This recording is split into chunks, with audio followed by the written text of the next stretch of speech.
కాపులకి మంచి పదవులు దక్కాయి.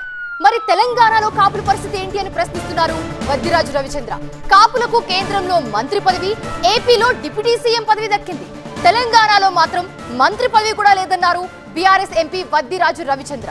విహెచ్ కు ముఖ్యమంత్రి పదవి త్రుటిలో చేజారిపోయిందన్నారు ఆయన. ఢిల్లీలో జరిగిన కాపు సమైక్య సమావేశంలో పాల్గొన్న వద్దిరాజు రవిచంద్ర హక్కుల కోసం పోరాడాలని 4 రాష్ట్రాల కాపులకు పిలుపునిచ్చారు.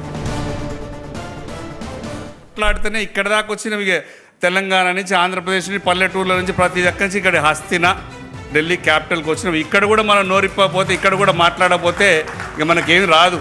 ఎందుకంటే హనుమంతన్న ముఖ్యమంత్రి గారి దగ్గర తీసుకుపోతా అని చెప్పిండు మనల్ని. ముఖ్యమంత్రి గారి దగ్గర తీసుకుపోవన్నా బాధ లేదు. 75 ఏళ్ళ స్వాతంత్రం వచ్చిన తర్వాత నుంచి ఒక్క మనకు మంత్రి పదవి లేదు. దాని మీద కొట్లాడాలి మనం తెలంగాణలో. ఫస్ట్ భారతదేశానికి సెంట్రల్లో కూడా సెంట్రల్ మినిస్ట్రీ కూడా ఇచ్చారు బీజేపీ పార్టీ. ఆంధ్రప్రదేశ్లో ఒక డిప్యూటీ సీఎం కూడా ఉన్నాడు. మన కాపులకు న్యాయం అక్కడ కూడా జరిగింది, కానీ తెలంగాణలో జరగట్లేదు. దాని మీద మనం నోరు ఇప్పాల్సిన అవసరం ఉంది. మీరు ఒక పెద్ద మనిషిగా, అంటే ఇది బాధతో చెప్తున్నాం, మన వాళ్ళకి కావాలి న్యాయం జరగాలి.